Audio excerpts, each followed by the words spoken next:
अस्सलाम वालेकुम प्यारे बच्चों, मुझे उम्मीद है आप सब ठीक ठाक होंगे। हम चैप्टर नंबर 1 पढ़ रहे थे और चैप्टर का नाम है सेल स्ट्रक्चर एंड फंक्शन, और उसमें जो टॉपिक हम डिस्कस कर रहे थे techniques used in cell biology. तो आज की जो दो टेक्निक्स हमने पढ़नी है उसमें एक क्रोमेटोग्राफी है और दूसरा इलेक्ट्रोफोरेसिस है। देखें बच्चे, जो क्रोमेटोग्राफी है, पहले हम इसके लिटरल मीनिंग की तरफ जाते हैं। क्रोम का मतलब होता है कलर और ग्राफ वर्ड इस्तेमाल होता है डिस्ट्रीब्यूशन के लिए। तो अगर हम इसको डिफाइन करें तो हम कहते हैं कि it is a technique of separating the components of a mixture. आपके पास एक मिक्सचर पड़ा हुआ है मुख्तलिफ चीजों का, जिसमें से आप मुख्तलिफ कंपोनेंट्स को सेपरेट करना चाहते हैं। तो उसके लिए जो टेक्निक इस्तेमाल होती है उनमें से एक क्रोमेटोग्राफी भी है। इसका दूसरा नाम कलर राइटिंग भी है। तो इसीलिए हमने इसको कहा it is a technique of separating the components of a mixture. एक मिक्सचर के अंदर जो अज्जा हैं, जो कंपोनेंट्स हैं, उनको सेपरेट करने के लिए ये एक टेक्निक है जिसको हम कहते हैं क्रोमेटोग्राफी। अच्छा, अब आप क्रोमेटोग्राफी को किन चीजों को सेपरेट करने के लिए इस्तेमाल कर सकते हैं? देखिए बेटा, हम इसको जो है ना वो प्रोटीन्स की सेपरेशन के लिए इस्तेमाल कर सकते हैं। एक मिक्सचर है जिसमें से हम प्रोटीन को सेपरेट करना चाहते हैं, उसके लिए इस्तेमाल कर सकते हैं। फिर प्रोटीन की जो अमाइनो एसिड्स हैं उनको सेपरेट करने के लिए इस्तेमाल कर सकते हैं, या पिगमेंट्स हैं, फोटोसिंथेटिक जो पिगमेंट्स हैं उनको सेपरेट करने के लिए इस्तेमाल कर सकते हैं। अब जैसे आपके पास क्लोरोफिल ए है, इसका बेटा क्लोरोफिल बी है, कैरोटीनॉइड्स है, ये वो पिगमेंट्स हैं जिनका काम क्या है, लाइट को एब्सॉर्ब करना। अगर आप इन पिगमेंट्स को अलग करना चाहते हैं तो हम इनको क्रोमेटोग्राफिक टेक्निक के जरिए सेपरेट कर सकते हैं। और वैसे तो क्रोमेटोग्राफी की डिफरेंट टेक्निक्स हैं, डिफरेंट टाइप्स हैं, लेकिन जो सबसे मशहूर टेक्निक है उसका नाम है पेपर क्रोमेटोग्राफी। अब देखिए, पेपर क्रोमेटोग्राफी में दो फेजेस का इस्तेमाल किया जाता है। एक को हम कहते हैं स्टेशनरी फेज और एक को हम कहते हैं मोबाइल फेज।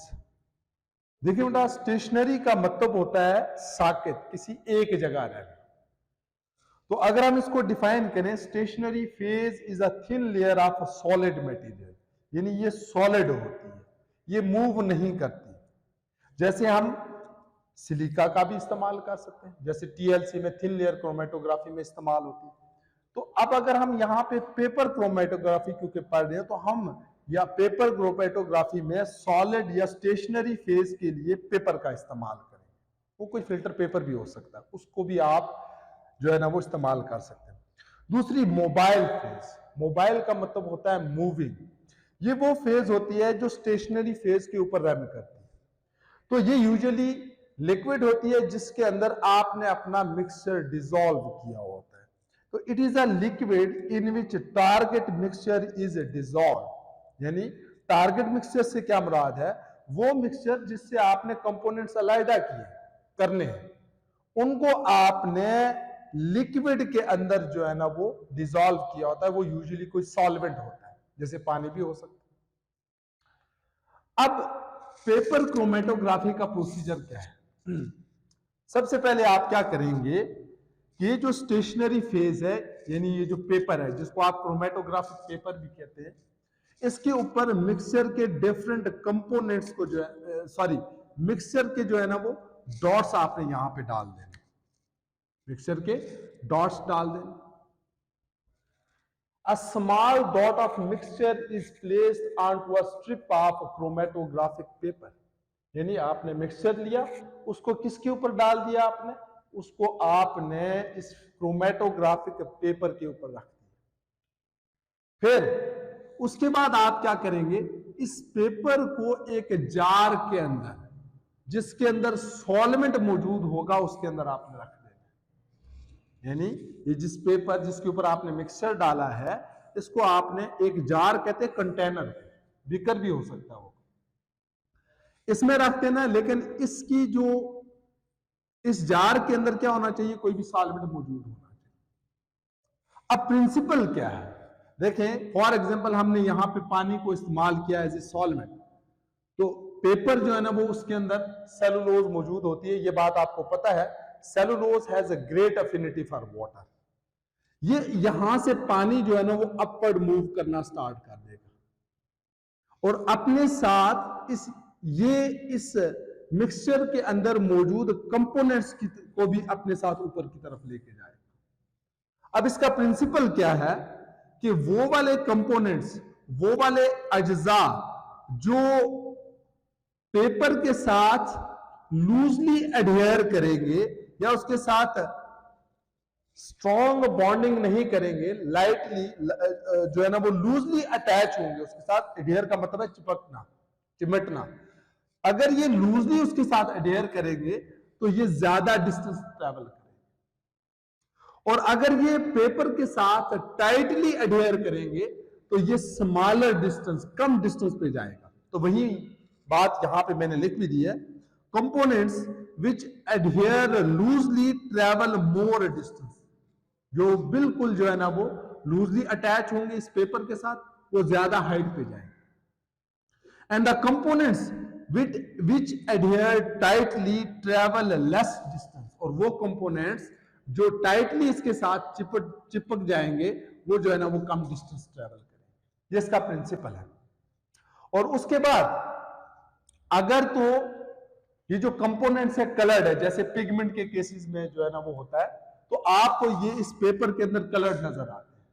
अगर ये कलर नहीं है तो हम जो है ना वो कलरिंग एजेंट इसके ऊपर जो है ना वो स्प्रे करते हैं, जिसकी वजह से ये हमें वाज़ेह नजर आते हैं।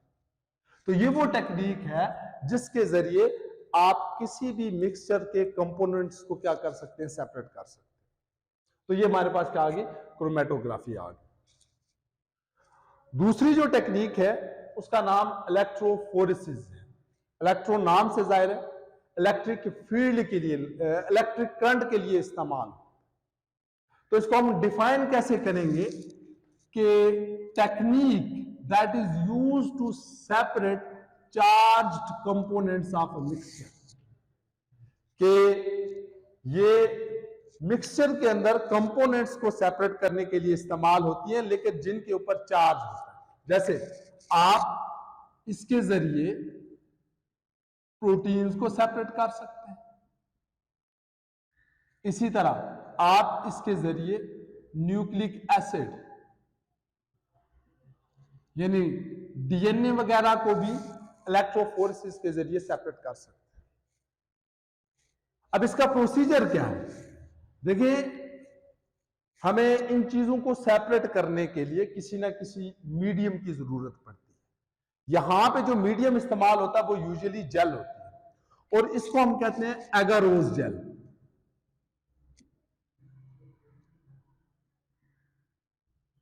या इसका दूसरा नाम पॉली एक्रिलामाइड जेल भी है।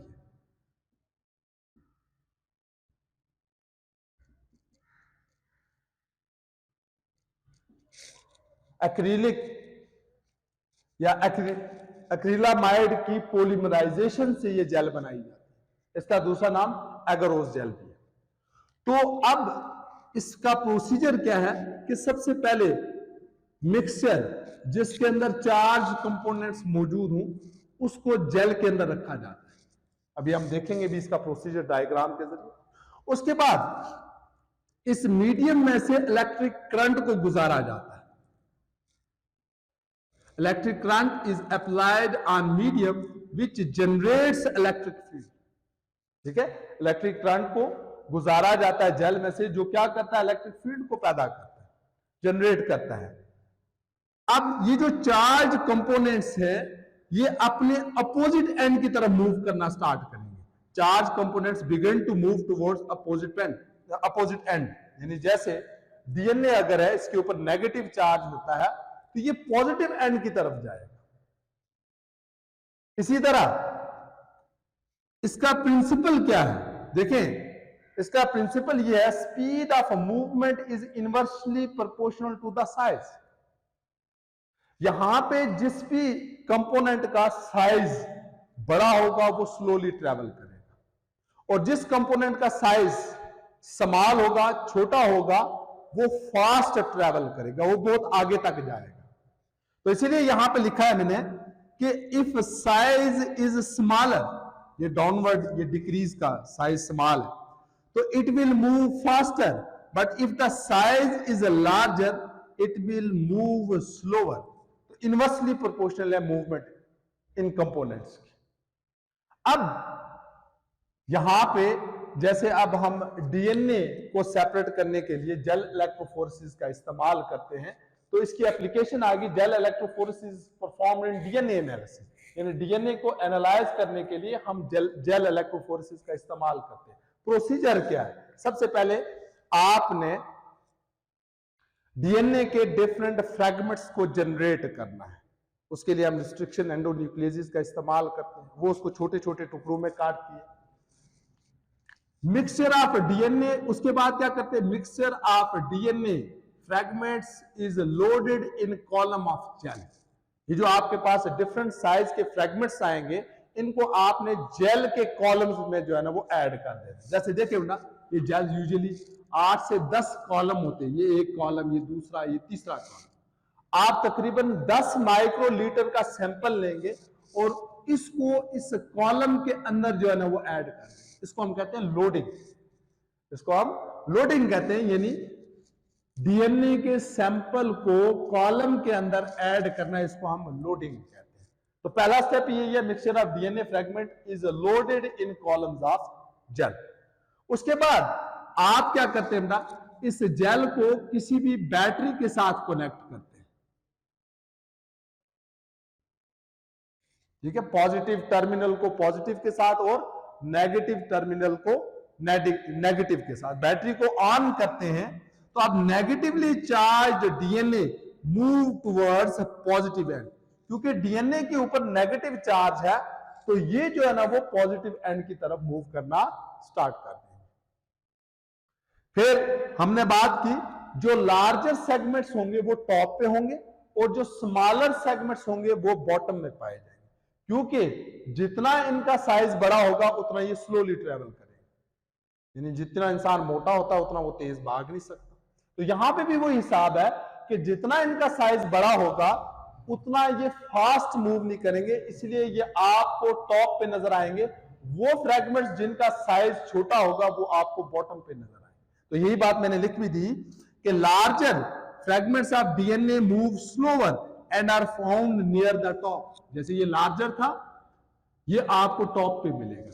Whereas smaller fragments move faster and are found at the bottom, जबकि जो छोटे फ्रैगमेंट्स हैं वो स्लोली मूव करेंगे और आपको कहां पे मिलेंगे, बॉटम पे। तो ये हमारे पास इलेक्ट्रोफोरेसिस थी, दूसरी टेक्निक। मुझे उम्मीद है कि आपको ये बात समझ में आ गई।